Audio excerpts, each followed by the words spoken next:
Assalamualaikum warahmatullahi wabarakatuh. Waalaikumsalam warahmatullahi wabarakatuh. Kembali lagi dengan saya Ismail Hendra dari Pasti Hoki. Pasti adalah sebuah kejelasan, hoki itu adalah sebuah keberuntungan, jelas beruntung.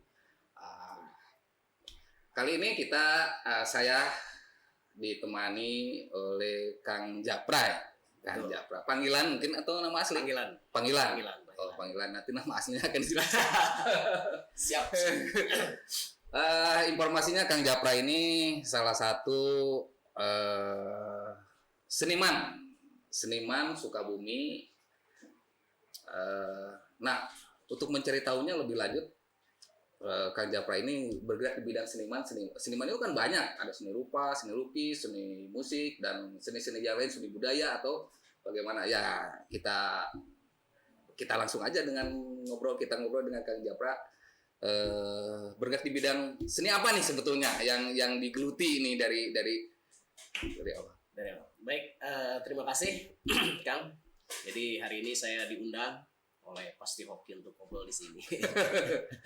Sebagai seniman katanya ya. Untuk seniman sih terlalu berat buat saya.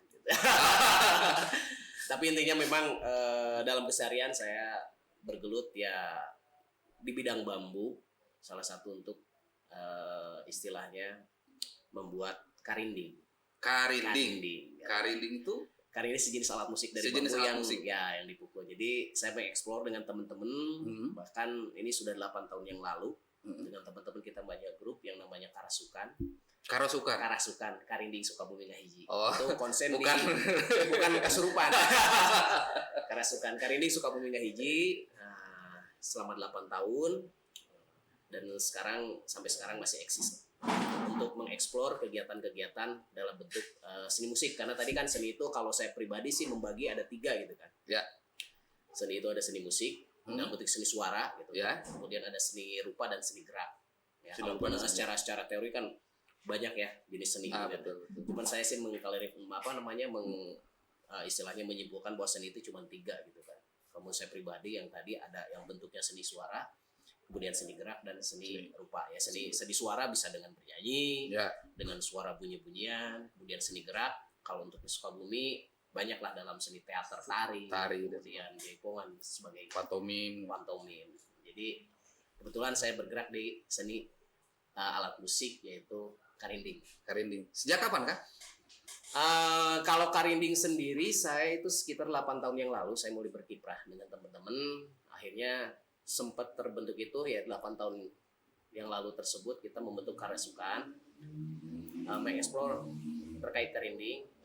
Ya selain Karasukan banyaklah teman-teman dari komunitas lain yang konsisten yang eksis di karinding. Sebelumnya ada Karinding Attack juga. Di Bandung Karinding Attack. Di mana ada Kang Iman Jasad, kemudian ada juga Kang Oki, teman-teman yang lain gitu yang eksis di musik karinding.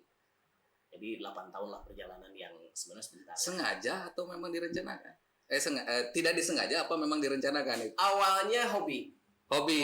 Jadi setelah kita melakukan aktivitas sehari-hari, kemudian ya ini kan karinding ini adalah salah satu bentuk alat musik tradisional warisan Karuhun paribasa Sunda. Jadi ini memang sudah ada dan disinyalir ini alat musik buhun, dan memang awal perjalanannya saya sendiri itu ditemukan oleh teman-teman satu komunitas yang itu belum terbentuk pada saat itu, hanya perorangan individu, dan memang yang menggaungkannya karinding ini adalah teman-teman di Bandung, yaitu tentang Karinding Attack ini. Karinding Attack. Jadi Bandung deh sebagai sebenarnya kiblat seni itu kan kalau untuk Jawa Barat ya Bandung lah gitu kan. Khusus Sunda mungkin ya. Khusus Sunda. Dan kebetulan teman-teman itu kan membuat satu grup Karinding Attack disebut Karat. Mereka mengeksplor genrenya musik rock, musik etnis dengan menggunakan karinding, dan ini imbasnya ke daerah-daerah seperti Sukabumi salah satunya. Ini anak-anak muda itu terinspirasi untuk melestarikan karinding tersebut gitu. Dan kebetulan Tapi jenis lagunya bisa apa aja berarti? Jenis lagunya bisa apa saja. Hanya sebatas ya instrumen, karena alat musik ya. Alat instrumen. Jadi ya mungkin ya salah satu kiblatnya untuk yang ini kan salah satunya Karinding Attack ini kan. Karinding Attack dia istilahnya membuat suatu aransemen musik dengan alat tadi karinding. Selain Oh. mungkin ada celempung, ada yang lainnya. Dan itu menjadikan suatu harmonisasi yang juara lah. Ya. Mungkin teman-teman tahu lah. Berarti karinding ini bisa dikolaborasikan dengan alat musik Alat apapun. musik apapun bisa dikolaborasikan. Itu jenis apa? Alat musiknya memang kecil. Kecil alat musiknya seperti dari bambu. Ada sebenarnya dua jenis alat musik karinding ini. Yang pertama itu dari bambu, yang kedua dari pelepah kaung. Oh, nggak ada dari logam, nggak ada. Nggak ada dari logam. Kalau di luar negeri itu memang ada dari logam, namanya Zauhabs. Jadi pernah di beberapa event itu yang main dengan Zauhab. Nah kalau di Sunda itu adalah dengan bambu dan pelepah kaung. Tapi pernah ya pakai Zauhab. Pakai Zauhab pernah.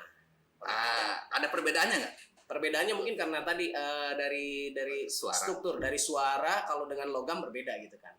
Berbeda. Lebih nyaman mana tuh? Kalau kita sih lebih nyaman dengan Bambu ya? Bambu ya. Tadi itu cara membuatnya, kemudian cara mengeksplornya lebih unik dari bambu itu. Buat sendiri. Buat sendiri. Wah. Kebetulan alhamdulillah saya buat sendiri dengan teman-teman. Ya tadi ada kita mengeksplor, kita membuat, bahkan beberapa tahun yang lalu kita sempat mengadakan kelas karinding. Kelas Jadi karinding. kelas karinding itu tidak hanya istilah bagaimana cara menabuh karinding, sampai kita cara membuat karinding dan melestarikan karinding tersebut. Berarti setiap orang bisa membuat sendiri. Bisa membuat sendiri. Lebih murah ya. Lebih murah. Dan bahannya dari bambu atau dari pelepah kaung. Cuman prosesnya agak lama.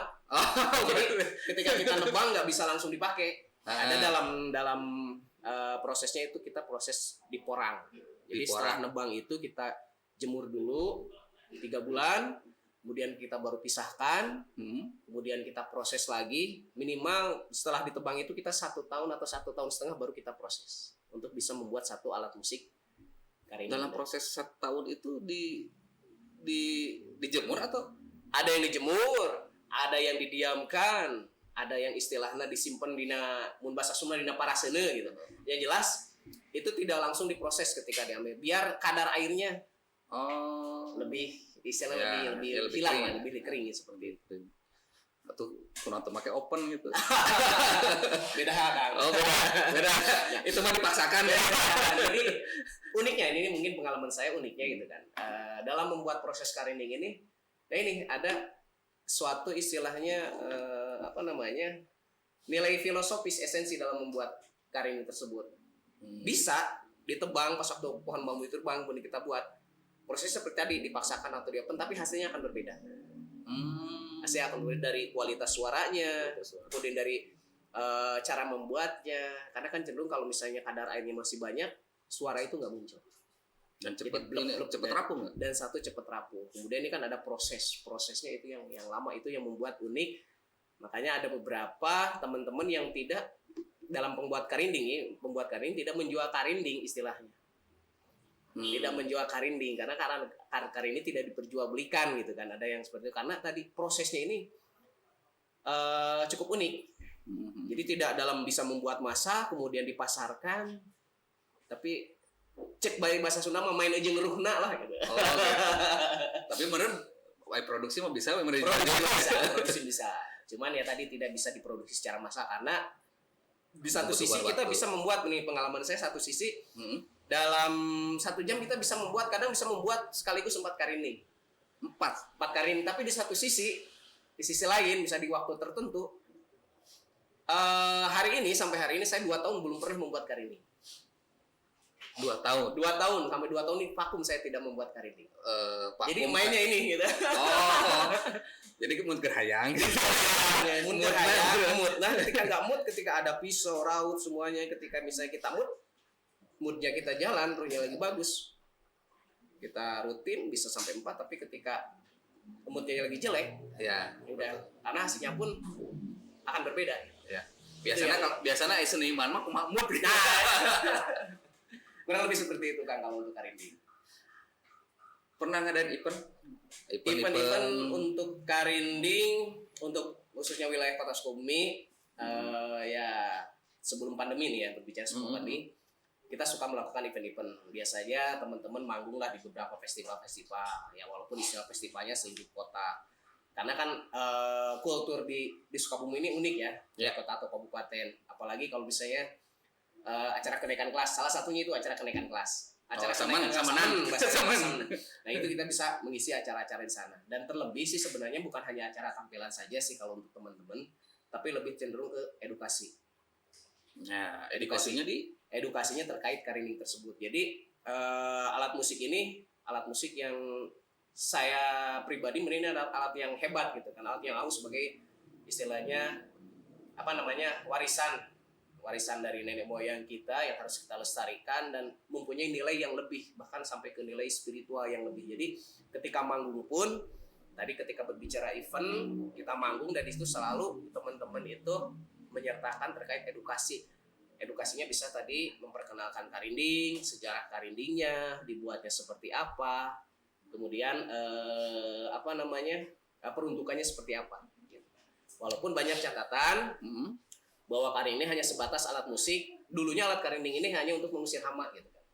Oh, Alat mengusir hama gitu kan. Tapi kesini kan trennya selain mengusir hama juga dengan tadi sebagai istilah eksistensi anak-anak muda, selain melestarikan kita bagaimana untuk ya itu kan ditiup ya. dipukul. Dipukul. Saya sih nggak bawa. Ya, sayang ya. Sayang saya nggak bawa. Tapi setidaknya bisa di googling lah. Bisa di googling nanti karena teman-teman ini kan udah booming ya terkait karinding, bisa di googling nanti karinding bagaimana cara memainkannya, cara menabuhnya, suaranya seperti apa. Itu dalam pembuatan. Dalam pembuatannya kan tentunya ada nada dasarnya tidak, atau menentukan nadanya seperti apa itu? Kalau dulu itu tidak ada nada dasar karena karinding ini jenis alat musik tabuh dan tidak ada nada dasar.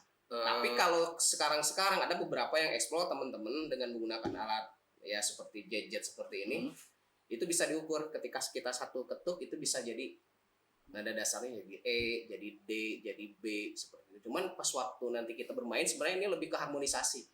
Jadi mau kita buat karinding, misalnya akan buat karinding nada kita nggak patokan ke nada. Enggak. Kemudian nanti saya membuat tiba-tiba pas dicek nadanya D, akan nadanya E. Tapi itu tidak menjadi patokan ketika nanti kita bermain tidak akan langsung. jadi masalah ya. Jadi dalam bahasa Sunda itu ada istilah alokan gitu. Jadi kalau nada saya seperti ini akan walaupun berbeda nadanya nggak harus sama, misalnya nada dasarnya E, tapi akan bisa ngalokan dengan tadi kemampuan. Jadi dengan rasa Kreasi dengan kita kreasi ya. kita itu yang menjadi keunikan karinding gitu. Kalau alat musik kan harus sama. Kalau main di C, mungkin improve-nya yang satu main di melodi gitu kan. Nah ini juga sama. Kalau karinding itu ada yang di C, ada yang di D, ada yang di G. Nah nanti bagaimana kita menyelaraskan dengan Menjadi sebuah irama walaupun berbeda tapi satu irama kesatuan yang harmonis. Ya, unik Itu uniknya karinding. Tapi berarti tidak ada standar panjang pendeknya. Tidak ada standar panjang pendek. Jadi kalaupun ada itu kemampuan nanti si penabuh. Si penabuhnya, jadi ketika misalnya suara panjangnya kita mainkan dari diri kita sendiri. Contohnya misalnya memainkan gimana ya? Ya unik lah seperti itulah. Iya. Sayangnya saya nggak bawa, lupa. Ya. Itu kegiatan berarti sekarang berkurang atau sekarang sekolah kan nggak ada saman-samanan, kemudian nggak ada rame-ramean. Khususnya di pandemi ini gimana nih pengaruhnya terhadap seni karinding ini? Kalau kita lihat ya memang negara kita memang saat ini semua sibuk menghadapi dunia pandemi.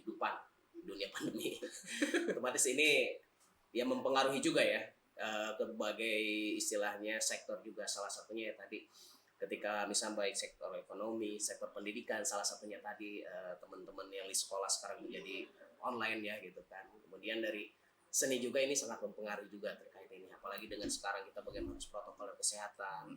Apalagi seni kerumun ya. Nah, seni itu kan berkerumun. Identiknya kan tadi ada seni pertunjukan gitu kan, bukan bentuknya pertunjukan. Ketika misalnya ada pembatasan PPKM, kita harus prokes. Itu kan akan berdampak juga gitu kan. Salah satunya mungkin tadi ketika berbicara tentang karinding, nah udah 1,5 tahun ini, hampir 2 tahun ketika ada pembatasan tidak boleh berkerumun, ya kita jarang melakukan event-event tertentu. Tapi pernah melakukan misal kan sebetulnya media sekarang kan mumpuni ya. Beda dengan zaman dahulu gitu. Artinya bisa melalui live, pernah dilakukan live misalkan dari atau membuat musik misalnya masuk ke YouTube dan sebagainya. Itu pernah saya lakukan dengan teman-teman juga. Jadi tetap yang namanya seniman itu kan bagaimana kita mencari sesuatu yang kreatif, inovatif. Ya salah satunya saya sendiri jadi sedikit ngebuka ya kita membuat channel YouTube lah. Bukan promosi ya, membuat channel YouTube. Mungkin teman-teman juga sama membuat channel YouTube. Intinya sih kita bukan ngelihat bagaimana untuk value istilahnya mendapatkan sesuatu bisnisnya gitu. Tapi kita ingin memperkenalkan Karinding tidak hanya di wilayah Sukabumi, tidak hanya di Indonesia, ke luar negeri gitu kan. Kita punya bahwa kita ada suatu kebanggaan. Dan di situ teman-teman tadi ketika pandemi ini kita tetap berkreasi dengan menggunakan alat yang ada. Tadi misalnya dengan ada beberapa kita membuat konten, kemudian mengedukasi juga bagaimana cara menabuh membuat Karinding. Nah, itu yang kita lakukan. Di satu sisi lain kita ada membuat suatu garapan-garapan yaitu menjadi PR dan harapannya nanti ketika PPKM ini selesai, kemudian pandemi ini selesai, kita ada harapan untuk membuat suatu event yang lebih besar. Karena yang sudah-sudah sebelumnya Karinding ini ikut juga terlibat dalam beberapa event kesenian. Misalnya dulu rame ada yang namanya Rebo Nyunda. Sukabumi juga ada yang namanya Ngaraga Budaya. Nah, berhubung nyebut Rebo Nyunda nih. Kamana ini Rebo Nyunda? Jarang ningali aya nama. Kayaknya Rebo Nyunda masih ada beberapa yang masih melakukan Rebo Nyunda. Cuman ya tadi kita semua terfokus pada penanganan COVID ini mungkin ya. Semua terfokus ke sana. Jadi ya termasuk tadi kegiatan Karinding sendiri dulu kan ada yang namanya kita di Sukabumi ada yang namanya Ngaraga Budaya sampai kita ada event Ngaraga Budaya. Rebo Nyunda kita setiap sebulan sekali kita kumpul di mana seluruh para seniman budayawan bersilaturahim, berbagi, sharing. Nah, itu kan pasti ada yang namanya tampilan-tampilan. Nah, seperti dari Karindingnya, dari gendang pencaknya, dari tarinya, dari kacapinya, tarawangsanya gitu kan. Nah, karena sekarang lagi pandemi, seni pertunjukan seperti itu atau event seperti itu kita jarang gunakan dan beralih untuk teman-teman sendiri tetap kita supaya mengasah berkreativitas ya kita membuat ada yang beberapa channel YouTube, ada yang mempersiapkan sugan cek peribahasa mana nanti kedepannya ketika pandemi ini selesai kita ada suatu event yang lebih besar. Gitu. Ya mudah-mudahan pandemi ini cepat selesai ya. Amin. Dan mudah-mudahan kalau Kota Sukabumi ruang budayanya terjadi gitu kan. Tapi kita kota sebetulnya kan banyak ya seperti pasar seni, gedung pasar seni ya kalau nggak salah. Gedung pasar seni, kemudian juga gedung aher ya. Betul. Pasar seni malahan sekarang vakum ya jadi kampus. Kemudian gedung aher nggak tahu ini perjalanannya. Tapi pernah main di sana memanfaatkan fasilitas pemerintah. Jawabannya hebat deh. Pertanyaannya yang hebat. Kita sebenarnya punya ya ruang untuk kesenian tadi. Cuman ya tadi waktu yang istilahnya tadi mungkin belum saatnya gitu kan. Gedung akhir baru 2 tahun ya kita sempat sekali kita ngadain pentas di sana. Cuman yang tadi ada beberapa faktor mungkin ada beberapa faktor itu baik pihak internal atau eksternal yang kenapa sih misalnya setiap kegiatan lebih di luar itu mungkin di lain hal kita bisa kupas ya. Cuman ya tadi terkait pasar seni ya memang ruang publik untuk seni ini di Sukabumi saya rasa sih pemerintah juga pasti memperhatikan untuk misalnya para seniman untuk berkreasi gitu kan di Kota Sukabumi ya mudah-mudahan ya mungkin ada rencana akan mungkin tahu sendiri gitu ya bahwa kedepannya akan ada namanya ruang budaya gitu kan ruang budaya gitu kan walaupun sekarang ya terkat dengan pandemi ini gitu kan ya, mudah-mudahan nanti kedepannya akan lebih bisa sinkron gitu ya bisa sinergis gitu kan antara pelaku seni pelaku budaya dengan pihak pemerintah harapannya seperti itu karena kan kita ketahui dalam berkesenian dalam berkebudayaan kan sekarang kita juga mengacu pada secara aturan, secara yuridisnya memang sudah digariskan dan memang itu hal yang dilegalkan. Awal kemunculan itu kan terkait ini sedikit mungkin ya kan terkait boomingnya Undang-Undang 5 Nomor 2017 terkait pemajuan kebudayaan. Ya. Nah salah satunya tadi Karinding ini sebagai alat musik, gitu kan alat musik. Sudah ditetapkan. Alat musik tradisional yang salah satunya harus kita pelihara dan kita lestarikan. Gitu kan. Jangan sampai nanti ada konotasi atau kedepannya ini dihak ciptakan oleh orang lain gitu kan oleh negara lain. Wah ya, itu loh. Yang sudah. Makanya pemerintah melegakan dengan cara tersebut. Nah, tinggal nanti bagaimana pemerintah setempat, yaitu kan undang-undang secara garis besar ya, bagaimana membuat turunannya untuk tadi melestarikan. Dan di satu sisi itu bisa mengakomodir tadi, mengakomodir para pelaku seni untuk tadi berkiprah, untuk menjaga kelestariannya. Jadi ada perhatian pemerintah juga harusnya seperti itu. Kalau nggak salah ada beberapa permainan ya, permainan tradisional yang memang diatur masuk ke dalam aturan kalau nggak salah. Ada. Seperti apa garasin atau apa ya bahasannya. Jadi itu betul kata Akang. Jadi di Undang-Undang Pemajuan Kebudayaan itu ada 10 objek pemajuan kebudayaan yang harus dilestarikan. Salah satunya tadi makanan tradisional, kemudian olahraga tradisional, permainan tradisional, olahraga tradisional, permainan tradisional, kemudian ritus. Nah, itu kan yang harus kita lestarikan sebagai tadi harapan kedepannya yang menjadi ciri jati diri bangsa gitu. Cuman kan ini memang agak telatnya 2017 muncul, belum ada aturan turunannya sebagai pelaksananya harus seperti apa. Walaupun sempat di situ adanya muncul Perpres terkait terbentuknya lembaga Dewan Kebudayaan, seni budayaan. Karena kan seni itu bagian dari budaya juga ya. Ya sebelum ada itu juga Dewan Kesenian sudah banyak gitu kan, Cuman nah ini yang menjadi istilahnya harus kita duduk, para stakeholder ini harus duduk, harusnya seperti apa gitu kan. Ini yang menjadi harus dibicarakan. Nah ini belum selesai, keburu datang pandemi, jadi akhirnya ini terlupakan. Sehingga ya gini, kalau misalnya tadi berbicara bagaimana sih pelaku seni ketika menghadapi pandemi, ya kita mau berhimpun di mana gitu kan. Itu yang jadi pertanyaannya. Betul. Berarti sekarang kan aktivitas berkurang nih dari kegiatan pertunjukan. Tapi sebelumnya pernah ikut kompetisi mewakili daerah atau bagaimana umum gitu? Kalau untuk kompetisi Karini ini enggak ya. Untuk Sukabumi kita enggak. Teman kita ada beberapa event yang sampai temen mengisi. Misalnya di festival-festival seperti Karini pernah mengisi ketika di festival di Taman Mini dengan teman-teman dari Violin gitu kan. Sukabumi Violin, itu Kang Dendi gitu kan. Mereka meng-hire gitu. Ketika bermain orkestra, ini unik nih musik tradisionalnya gitu kan. Kemudian kita di aransemen masuk di sana dan kita tampilkan di, kalau nggak salah, di Taman Mini, dan itu dari beberapa negara menghadiri, dan itu suatu event yang besar gitu kan. Iya sih. Jadi terkenal lah itu Karini gitu. Juga ya. Bahkan sempat ketika ada istilahnya pertukaran pelajar juga, saya sempat juga mengisi ketika ada dari 40 negara, itu tempatnya di Situgunung, ada dari Jerman, dari Jepang.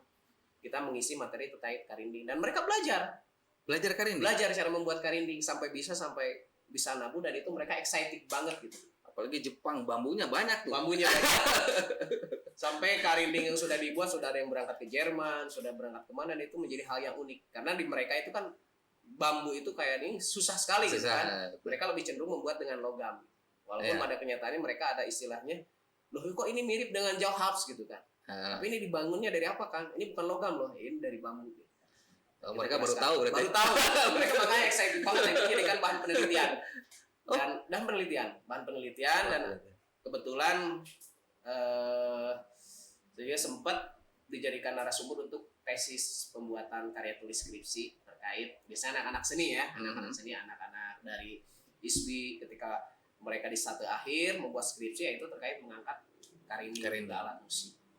Ada juga. Ada beberapa teman yang membuat skripsinya judulnya terkait pelestarian Karini. Dan satu lagi mungkin teman saya ini John Pasisian atau lebih dikenal Kang Kimung, beliau sebagai dulu di Burger Kill. Basis Burger Kill, bukan Burger King, bukan Burger King, beliau basisnya grup terkenal gitu. Grup terkenal, dan dia konsen di Karini juga. Beliau sampai memunculkan sebuah buku sejarah Karini Priangan. Itu hal yang sangat bagus dan perlu diapresiasi. Tapi memang sejarahnya ya itu menyangkut sejarah. Sebetulnya awal mulanya di daerah mana sih sebetulnya Karini ini? Akang ya, kalau nggak tahu juga nggak jadi masalah. Ya Karini ini hadir dengan sendirinya, dan kita kalau ngelihat sejarah ini sejak adanya kapan nggak bisa dilihat ya. Cuman ini kan kalau di Sunda itu kan ceritanya tutur ya. Tutur, cek bahasa cek bahasa kolot mah ini hanya tutur. ecek. Jadi lamun misalnya japra cek akang cek dari seperti itu kan, karena kita diserat tidak ditulis dalam bentuk serat Betul. atau babat. Jadi adanya karinding sebagai alat musik, adanya karinding sebagai alat permainan itu kita tahu disinyalir entah adanya kapan, cuman memang ini alat yang tertua. Tetua. Tertua. Apalagi dulu mah dipakai buat nyingsiunan berit, berit, gitu. hama, seperti itu. memang sih hama lamun teu kerining kolecer bisa. Dan memang ketika ya di sejarah karinding Priangan juga gitu kan, kalau dikupas oleh Kang Kimung gitu kan. Ketika kita bertanya sejak apa sih adanya karinding, itu tidak terdefinisikan sejak kapan ada. Cuman adanya juga ketika ditanya sejak kapan berdirinya komunitas karinding yang ada misalnya di Sukabumi, komunitas karinding yang ada misalnya di Bogor. Nah, itu baru bisa terdefinisikan model misalnya di Sukabumi. Kapan sih buminya karinding? Buminya karinding itu sekitar 8 tahun yang lalu ngemuncul komunitas. Kemudian setelah ditelusur lagi, ada yang membuat karinding. Sejak kapan membuat karinding? Dari sejak tahun 1950-an gitu kan. Palingnya terdeteksi yang terdeteksi paling tua ini. Karena misalnya pelakunya juga masih ada ketika dia masih kecil, dan itu dari bercerita itu dari nenek kakeknya juga sudah diajarkan cara umum. Jadi kita tidak bisa secara waktu untuk membuat pastinya kapan. Memang susah juga ya itu menelusuri sejarah ya. Menelusuri sejarahnya. Apalagi kalau pelaku sejarahnya sudah tidak ada, ini susah ditelusuri. Nah, selain ini kan, memang basic di kesenian atau basic saya sebenarnya perawat kan. Saya perawat kan. Perawat.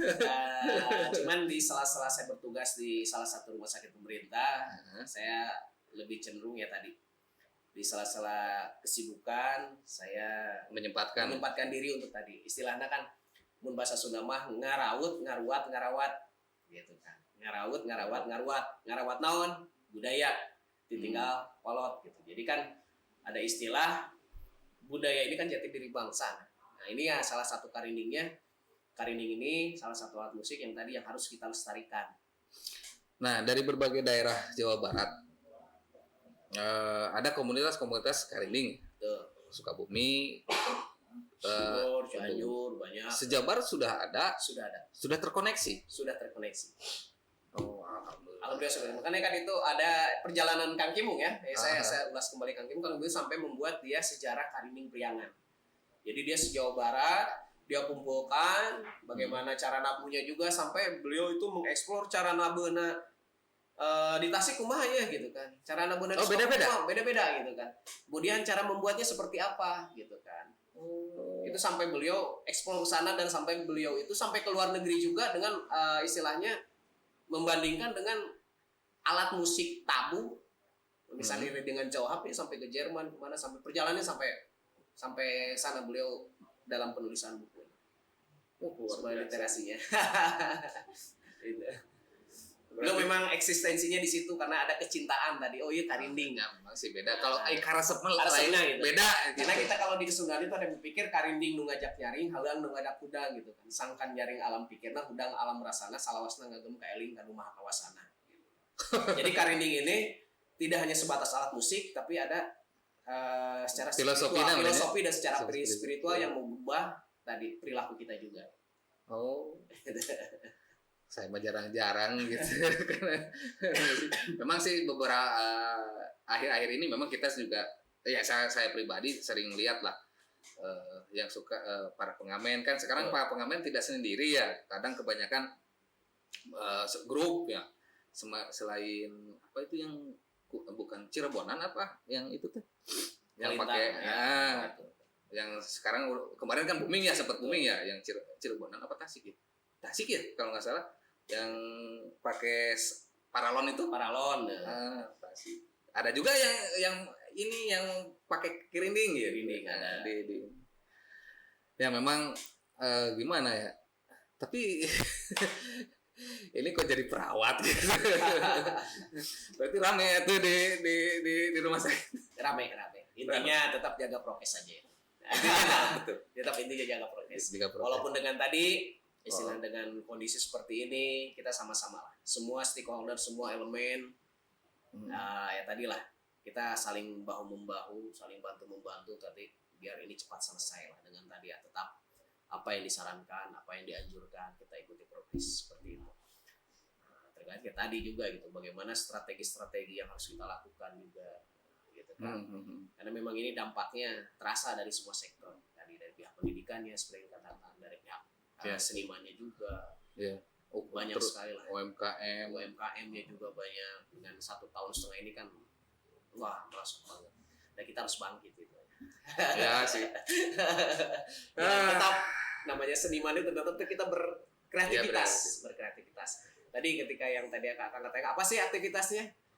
Ya, tetap kita beraktivitas dengan protokoler, dengan ini kita akan tetap terus berkarya. Gitu. Walaupun nanti ada dampaknya, pasti kena dampaknya. Banyak sekali dampaknya lah. Ya, sama-sama sih sebetulnya semua juga terdampak. Ya, kendati pun misalkan ada yang diuntungkan atau tidak diuntungkan ya itu biasa lah. Karena setiap pro dan kontra itu pasti ada. Setiap musibah pasti ada hikmahnya lah gitu. Mudah-mudahan dengan musibah ini kita juga ada hikmah yang bisa diambil gitu. Betul. Setuju sekali. Gini Kang, biasanya kan kalau orang seni itu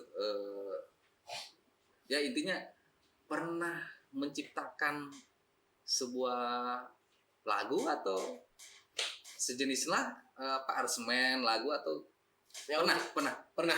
Untuk Karasukan sendiri kita pernah mengaransemen lagu yang terkait kan tadi karya ini tuh lebih cenderung dengan alam ya. Kita membuat beberapa lagu bahkan bukan hanya komunitas Sukabumi ya, salah satunya tadi Karinding Attack sendiri itu sebagai pionirnya membuat, kemudian ada juga teman-teman komunitas-komunitas lain juga, komunitas di Bandung di mana itu mengeksplor gitu kan, membuat satu aransemen musik dan menjadikan satu album lagu. Oh pernah. Sampai satu album. Sampai ada yang satu album. Nah kalau untuk Karasukan sendiri kita hanya istilahnya nggak sampai satu album, tapi ada karya-karya yang sudah diluncurkan, kemudian yang kita aransemen dengan menggunakan alat karinding. Karinding berkolaborasi dengan kan biasanya lengkap, ada karinding, ada celempungnya, itu dari bambu semua, karinding, celempung, cacayan. Oh tidak ada yang elektrik? Nah, tidak ada elektrik semuanya. Semua dari bambu gitu. Oh, berarti bambu selain digunakan buat rumah, konstruksi, kemudian buat apa lagi bambu itu? Berarti bisa dijadikan alat musik. Alat musik, kerajinan, bisa dibuat gelas. Banyaklah manfaatnya dari bambu. Salah satunya alat musik itu. Luar biasa. Berarti kekayaan alam kita itu memang luar biasa. Luar biasa. Ahung, cek bahasa.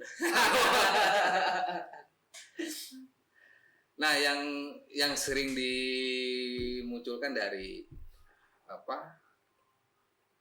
dari menciptakan lagu ini itu kan berarti tanpa nada atau memang menyelaraskan begitu saja alamnya? Kita menjelaskan dengan alam biasanya. Ada musiknya saja atau dengan ininya? Musiknya dengan liriknya juga. Dengan liriknya. Misalnya kita kan berbicara terkait keadaan sekarang misalnya. Ada contohnya salah satu lagu yang digarap oleh Karasukan itu judulnya Cai. Cai ini kan air. Nah, Cai dibuat liriknya sama lah seperti membuat aransemen lagu, dibuat liriknya kemudian kita aransemen dengan musiknya gitu kan. Tadi dengan ada instrumennya seperti karindingnya, celempungnya. Sampai sempat rekaman. Rekaman di mana kan? Kita nggak punya studio tapi ada beberapa teman yang mensupport ya. Yang mensupport kita buat dapur rekaman seni karena ya tidak berlabel lah, cuman istilahnya nanti konsen kita apa sih yang akan kita berikan kepada anak cucu kita gitu kan. Jadi memang tidak ingin memberikan suatu nilai value bahwa ini loh karinding, ini garapannya seperti ini. Jadi rekaman ya lokalan lah seperti itu. Rekaman lokal. Tapi kedepannya ada rencana? Insya Allah ada harapan kedepannya, makanya dalam kondisi pandemi kita tetap berkarya membuat aransemen musik. Bahkan ya tadi kalau dulu itu konsennya bahwa hanya dengan beberapa alat musik tradisional lain, misalnya dengan kacapi, dengan kita bahkan sekarang dengan alat musik-musik yang dianggap modern lah seperti gitar seperti ini. Oh sekarang dipadukan seperti itu juga gitu. Karena kan bisa masuk ke sana sini lah. Luar biasa. Ya memang apa ya, Ya mungkin untuk beberapa, tapi selain di Jawa, maaf nih, selain di Jawa Barat ada juga yang mempopulerkan karinding. Ada, cuman beda tempat, beda nama. Oh, kalau di luar Jawa Barat apa tuh? Di luar Jawa Barat bentuknya sama. Itu alat ini karinding. Kalau di Kalimantan namanya kuriding misalnya. Kemudian kalau di Bali namanya genggong. Oh, genggong itu bisa di-searching nanti teman-teman, misalnya itu sejenis alat yang dibuat seperti itu, bunyinya sama. Cuman bedanya kalau karinding itu dipukul, Ya. kalau genggong itu ditarik. Deng, deng, deng, Oh misalnya. iya. Ditarik kayak ini pakai tali gitu. Tapi bunyinya hampir sama. Deng. Iya. Jadi keunikan tiap daerah. Tapi bertemu dengan pernah bertemu ya, bahkan kita ya silaturahim lah namanya, silaturahim. Kita silaturahim sebelum pandemi. Nah, ini sebelum pandemi kita silaturahim bagaimana kita memainkan bersama. Oh, bisa juga. Bisa memainkan bersama. Bersama, ada yang main karindingnya, ada yang main genggongnya. Bahkan kita sering tuker gitu kan. Karena kita kan sekarang zaman medsos nih. Wah, ketika ada komunitas di sana, genggong kita kontak, kita kirim karinding ke sana, dari sana kirim kita mainkan. Kita yang main seperti itu, ada seperti itu. Oh, tuker inilah tuker alat musik. musiknya, kemudian cara memainkannya, kita saling sharingnya. Oh, ini gimana sih gitu kan? Itu awal kenal berarti dari media. Media yang sering kita gunakan untuk bersilaturahim. Ya sih, biasanya kalau apa kesukaan teh apa sebutnya hobi ya. Biasanya orang-orang kalau sudah hobi pasti hoki. Kalau hobi pasti hoki gitu. Aduh, langsung saya arahkan. Ya untungnya banyak, hoki itu kan tadi beruntung ya. Nah, untungnya banyak tadi. Apa hokinya? Silaturahim terjaga. Benar. Ya memang pertukaran alat musik daerah mungkin nggak tahu ya, bagi mereka juga sama alat musik tradisional gitu. Betul, ya bahasanya. Kita juga punya alat tradisional tapi yang memanfaatkan ya dalam satu negara ini kadang satu sama lain itu alat musik satu sama lain itu kadang ada yang serupa, ada yang cuma beda namanya beda saja. Beda namanya, kadang beda bentuknya tapi fungsinya sama. Suaranya sama. Bisa jadi leluhur kita juga sama. Sama.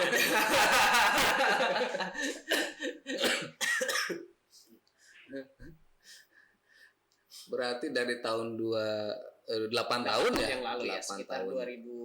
2012-an lah. 2012 berkecimpung di karinding, memperdalam ilmu karinding. Nah, sampai saat ini selain komunitas Anda melakukan pembinaan juga atau kan memperkenalkan nih, pasti kan memperkenalkan memperkenalkan kemudian membudayakan karinding, tentunya pasti ada melakukan pembinaan terhadap siswa atau itulah sebelum pandemi nih, berbicara sebelum pandemi. Sebelum pandemi makanya kita ada yang tadi kan kita sering mengadakan kelas karinding. Dari kelas karinding sebagai bentuk tadi edukasi.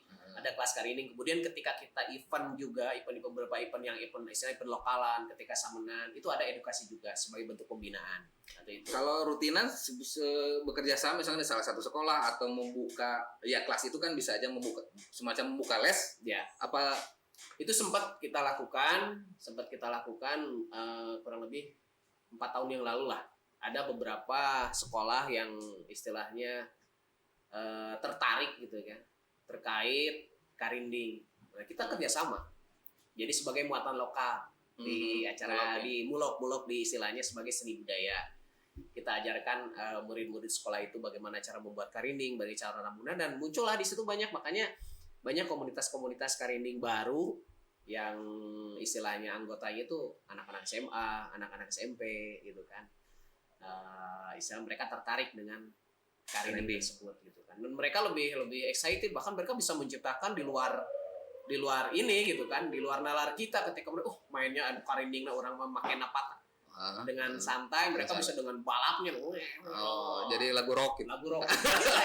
Kita bahkan lebih bangga ternyata ini. Cuman yang tadi yang kita garis bawahi adalah melestarikan budayanya, kemudian edukasinya bahwa itu adalah salah satu warisan budaya dari warisan seni dari orang tua kita dulu yang harus kita jaga. Ya memang ya di zaman modern ini tentunya ya sangat. Kalau alhamdulillah kalau misalkan anak-anak remaja kita ya ada yang antusias ya terhadap hal itu. Kendati pun nanti penggunaannya akan dimasuk ke genre musik mana ya itu lain Bisa. cerita ya. Lain cerita.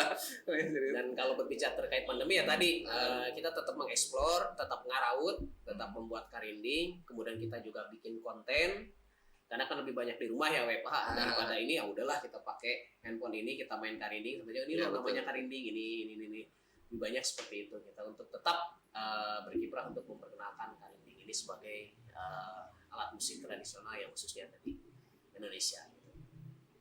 Iya. Ya ini gara-gara ya kita juga tidak bisa menyalahkan ya kalau masalah pandemi seperti ini karena memang sudah terjadi ya kita mungkin ambil hikmahnya dan beren ada istilah nama musibah masa tidak pernah direncanakan gitu saja. Kenapa pun hari ini ya terus terang Akang tahulah meren kondisi di rumah sakit seperti apa gitu, ramainya seperti apa, kondisinya seperti apa mungkin ya saya Akang memang terjun langsung Saya terjun langsung untuk menangani. menangani. Betul. Kondisi di sana kondisinya seperti apa sih sebetulnya?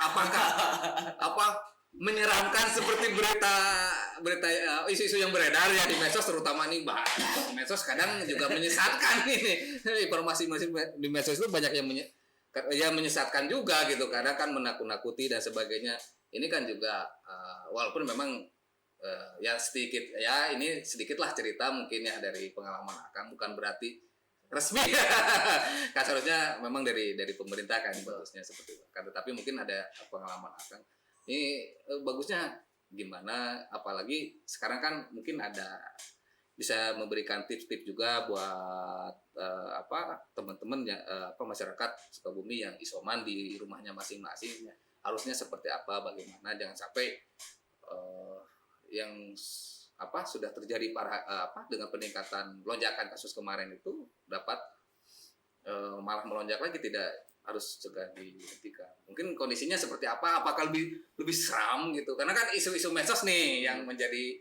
masalahnya gitu. Ya semuanya terkait seni sih. Ya. Medsos menggunakan dengan seninya, ya kan? Nah, ya. Perang juga seni ya. Perang juga seni. Mungkin terkait pandemi ini juga ini merupakan seni. Seni bagaimana secara individu kita sendiri bagaimana menyikapi. Seperti itu kan. Ya intinya semenyeramkan itukah bisa dikatakan iya. Tidak semenyeramkan itukah bisa dikatakan iya juga. Kemudian separah itukah bisa dikatakan iya. Tidak separah itukah. Cuman kan tadi bagaimana kita melihat dari berbagai sisinya. Jadi tidak hanya melihat dari satu sisi saja. Ketika orang berkata berita banyak yang meninggal tapi banyak juga yang sembuh gitu. Malah lebih banyak ya. Malah lebih banyak. Gitu, lebih banyak yang sembuh. Ya? Jadi tergantung bagaimana kita secara seninya melihatnya gitu kan. Kan seni itu melihat kita dengan cara bagaimana kita melihat. Salah satunya tadi bagaimana kita menghadapi pandemi ya kita dengan seni kita, dengan cara kita gitu, dengan kita berinovatif, kreatif, misalnya kita mengikuti aturan pemerintah dengan PPKM, kita dengan selalu istilah dengan prokes gitu kan. Kan tetap kita ada ikhtiar walaupun memang pada kenyataannya akhirnya kita tetap semua yang terjadi ini kan sudah dalam koridor sudah ditetapkan, dimana kita ada ikhtiar untuk sana. Ya istilahnya kalau orang seni mah gitu ya buat saya pribadi kan disebut seniman gitu kan. Seniman tuh seni jeung iman gitu kan. Nu ngaranna seniman mah imanna geus beunang gitu kan. Imanna geus kuat kan tadi aman, iman jeung imun gitu kan. Ya kan iman geus kuat, imun aja kan pasti aman gitu. Aman. Artinya seniman tuh seperti itu kalau buat saya pribadi mah yang namanya seniman insyaallah gitu. Tapi ada lagi istilah lain kan. Iman kuat si aman kuat. Ya tadi kan ya, kembali gitu, tetap karena memang ini mempengaruhi ya, banyak sekali seniman-seniman yang istilahnya terpuruk lah karena tadi kan cek paribasana ketika kita menghadapi pandemi siapa sih yang siap dengan keadaan seperti ini cuman tadi bagaimana kita berkreasi istilahnya cari sampingan daripada melamun cari keterbatasan yang harusnya memang ini ya tadi ya dari ada ya saya sedikit mungkin bukan ini mengingatkan juga ya istilah perhatian dari pemerintah juga terkait para pelaku seni gitu kan istilahnya orang lain yang dibere gitu nya lain yang dibere tapi ini kan menjadi tanggung jawab bersama gitu kan Betul, tanggung jawab bersama. Bayang misalnya sekarang lebih ini seni pertunjukan, misalnya hajatan gitu kan. Kan seniman tuh banyak tadi teh ya kan. Ya. Ada seni suaranya, seni geraknya, seni tarinya, seni rupanya, itu pasti berterimbas semua. Paling misalnya salah satunya contoh seni pertunjukan yang biasa dia ketika samenan atau yang dia biasa ketika nikahan, lengsernya, kemudian itunya. Ketika itu ditutup, mereka mau cari apa? Iya. Nah, Benar. ya kan? Nah, ya ini tanggung jawab bersama, salah satu tanggung jawab pemerintah bagaimana membuat regulasi. Betul. Cantik itu. Mari didangu, makanya harusnya ada perhatian lah di sana gitu kan. Ya, seperti itu. Kan kemarin ada apa di medsos berita atau apa ya? Ya, kebetulan ada salah satu kementerian ya, kalau nggak salah ekonomi kreatif itu. Kan lebih baik menonton apa? Bukan lawak ya. Apa isi beritanya itu intinya di lebih dari yang isoman lebih baik pada intinya meren saya membacanya untuk berpikir positif. Betul. Dengan cara menonton untuk bisa tertawa gitu. Betul. Lawakan dan sebagainya. Siapa tahu mungkin dengan menggelar seni secara online atau secara online mungkin ada yang difasilitasi pemerintah kan sebetulnya itu juga bisa, bukan hanya sebatas ludruk atau namanya itu teh seni pertunjukan lawak lah gitu. Nah, di Sukabumi sendiri gimana Kang? Ini berarti kan masuk kebudayaan kita itu berarti adanya di Dinas Pedanka ya? Iya. Atau memang nggak tahu, kalau dulu kan di Spora Bupar, sekarang apa balik lagi ke Pedanka atau gimana? Lebih cenderung sih kalau nggak salah untuk kebudayaan itu lebih ya, walaupun tadi ada berbagai iris, sebenarnya itu satu irisan ya. Di pariwisata ada juga terkait budayanya, di pendidikan ada juga. Nah ini mah sebenarnya budaya mah mengakar dari keseharian kita sebagai kultur gitu ya. Terkait dari pihak pemerintah itu nanti akan di bawah nanti komandonya apakah dinas pendidikan, apakah dinas pariwisata. Itu terlepas mereka sebagai kebijakan, penentu kebijakan atau SKD-nya, atau surat bersama. Ya seperti itu. Cuman yang kita harapkan sebagai pelaku seni ini kan ya tadi ada suatu wadah yang tadi ini seniman tuh banyak loh di Sukabumi, budaya banyak loh. Betul. Nah bagaimana meng-hire teman-teman gitu kan, makanya kan sehingga sampai munculnya undang-undang terkait pemajuan kebudayaan yang harus dilestarikan, Dewan Kesenian harus muncul, ini harusnya istilah menjadi salah satu PR gitu, salah satu PR bagi pemerintah setempat untuk meng-hire, membentuk suatu lembaganya, membentuk suatu ini, kemudian nanti merealisasikannya, kemudian di situ melestarikannya. Memang belum dibentuk lembaga budaya tingkat daerah mungkin ya? Ada yang namanya di kita itu ada yang namanya berdasarkan undang-undang tersebut, kita di Sukabumi ada yang namanya lembaga kebudayaan. Lembaga kebudayaan. Jalan sekarang. Saya rasa sebelum pandemi. Karena memang saya nggak bisa karena ke sana gitu ya. Memang ini sudah berjalan hampir 2 tahun, sudah terbentuk. Cuman karena mungkin saya berpositif thinking aja biar nggak kena COVID. Berpositif thinking ya mungkin lagi vakum dulu karena mungkin sekarang konsen sama. Betul. Soalnya ada beberapa seniman di Sukabumi memang memang harus ada terorganisir juga. Betul. Gitu. Kadang mereka itu banyak seniman di kita yang memang punya talenta, malah multi talenta lah seperti itu. Tapi kadang dia bingung tidak tersalurkan atau bagaimana. Ini juga mungkin bisa jadi perhatian atau masukan dari pemerintah. Ya kita kan tidak memaksakan untuk hari ini sebetulnya. Memang harus ada program untuk jangka panjang. Saya sangat setuju Kang Mas gitu. Sebenarnya kalau untuk komunitas sekarang bergerak sendiri, misalnya ada salah satunya teman kita misalnya di violin ya, Sukabumi Violin, Kang Dendi ada, kemudian Sukabumi pelukis juga ada. Itu kan komunitas. Nah ini kan yang meng-hire untuk yang di atasnya gitu kan. Sebagai organisasi besarnya ini yang belum misalnya sampai saat ini belum terlihat apakah ini berjalan atau tidaknya gitu kan. Sebenarnya ini riak-riak di bawah mah. Kayak misalnya teman-teman di company itu kan mereka tetap mereka berkarya, tetap ini gitu kan. Cuman kan sebagai organisasi yang gedenya ini loh, yang sebagian tadi dia mengakomodir. Nah, ini yang harus menjadi PR ke depannya, baik itu oleh misalnya pemerintah atau misalnya teman-teman yang duduk di lembaga tersebut untuk tadi meng-hire kemudian melaksanakan beberapa program yang tadi apa sih programnya, karena memang itu Betul. ada programnya. Apalagi tadi lembaga kebudayaan terkait pemajuan kebudayaan itu jelas programnya 10 pemajuan kebudayaan itu harus dilakukan gitu kan, harus dilakukan program-programnya gitu kan. Bahkan ada yang namanya bentuk PPKD, pokok-pokok pemikiran kebudayaan daerah. Nah, ini kan sudah ada kan. Nah, kita udah kumpulkan. Nah, itu harus diapakan, tidak hanya istilahnya dikumpulkan tapi tidak dilaksanakan atau tidak dilestarikan, harusnya seperti itu. Nah, mungkin saya berpikirnya karena adanya pandemi vakum dulu lah sebentar, saya berpikir positifnya, mudah-mudahan setelah pandemi selesai ini bisa berpositif thinking aja kan. Betul. Nyata maksudnya ngebentuk sebuah lembaga itu bukan hanya sekedar untuk menggugurkan kewajiban undang-undang. Amin, mudah-mudahan tidak seperti itu. Ya ini kan sebetulnya kan lembaga-lembaga independen ya, walaupun memang di luar pemerintah, kan tetapi ya semacam KONI kan seperti itu. KONI terus apalagi PB bulu tangkis dan sebagainya kan banyak. Harapannya ke depannya seperti itu. Jadi teman-teman pelaku seni mereka punya komunitas, bergabung di komunitas yang lebih besar, dilindungi segala legalitas hukumnya, karena akan lebih enak gitu kan. Ya apalagi kan diperhatikan juga, dibina juga, bukan dibinasakan itu.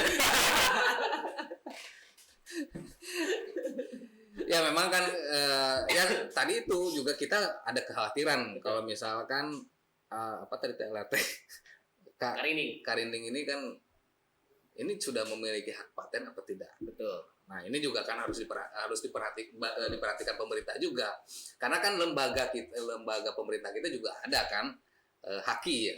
Betul. Hak intelektual, hak kekayaan intelektual. Apakah itu bisa didaftarkan atau gimana? Ini kan tentunya juga harus menjadi sebuah yang lebih baik didaftarkan daripada tempe jadi milik mana ya Jepang. Ya, harapan kedepannya seperti itu, kita berharap seperti itu, karena ya tadi makanya kan ada yang namanya pokok-pokok pemikiran kebudayaan daerah itu. Nah dari situ kan nanti bisa diangkat, nanti bisa dilestarikan, dijaga, dan mungkin bisa dihakikan gitu kan. Betul. Ya selain Karinding kan ada ya, yang lain juga kan. Artinya lembaga ini juga ya memang salah satu yang menjadi advokasi. Benar. Nah, harapannya seperti itu. Ya mudah-mudahan setelah beres pandemi itu bisa jalan. Itu bisa. Amin. Tadi kita bisa membina bukan membinasakan. Kita bisa membina, meng-hire, kemudian membimbing, mengarahkan teman-teman pelaku baik seniman dan budayawan untuk tadi sama-sama bahu-bahu sebagai memperkuat jati diri bangsa bahwa itu sebagai warisan budaya, baik benda ataupun tak benda gitu. Memang apa ya? Ya memang paling mudah itu membentuk. Yang susah itu mengelola. Menurut saya mengelola, memanage dan ya sampai kapan kita nggak pernah tahu gitu. Ya sudah sustainable ya. Cek bahasa keren mah. Iya, seperti itu ya. Ya itu menjadi sebuah lumrah lah gitu ya. Ya ini juga yang mudah-mudahan kalau misalkan di Pedanka tentunya juga harus ada perhatian. Ya kita nggak tahu ada apakah perhatian karena selama ini yang kita tahu untuk kegiatan dinas Pedanka ini kan lebih cenderung ke pendidikannya, gitu. Walaupun pendidikan juga ada sangat banyak dengan budaya gitu. Tapi kan ada selain pendidikan ada di luar pendidikan non formalnya lah gitu. Non formalnya juga harus diperhatikan. Yang mudah-mudahan ini menjadi masukan buat pemerintah karena ya walaupun ya pemerintah juga perlu masukan dong. Semakin banyak masukan tentunya pemerintah semakin luas cakrawala atau garapannya sebetulnya seperti itu. Jangan hanya monoton tadi pilkada deui. Jadi kota kecil sejuta cerita. Memang di Sukabumi mah loba caritana. Ya, arek hideung beureum biru bodas koneng ya eta mah rupa-rupa lah tergantung meureun sudut pandangna. Sudut pandang dengan sedih.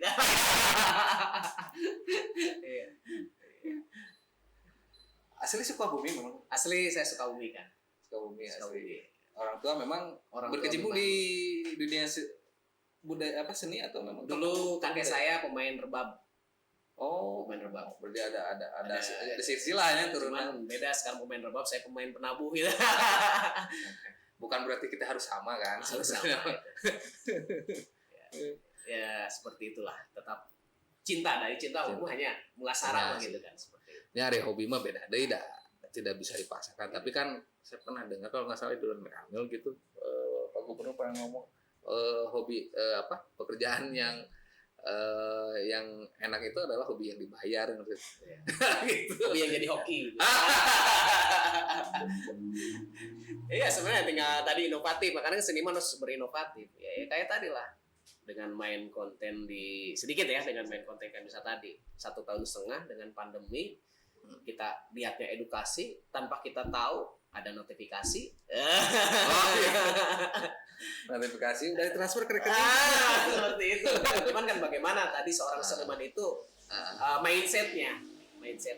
Walaupun tadi memang ya tadi dengan pandemi ini semua terpuruk, tapi bagaimana kita ini?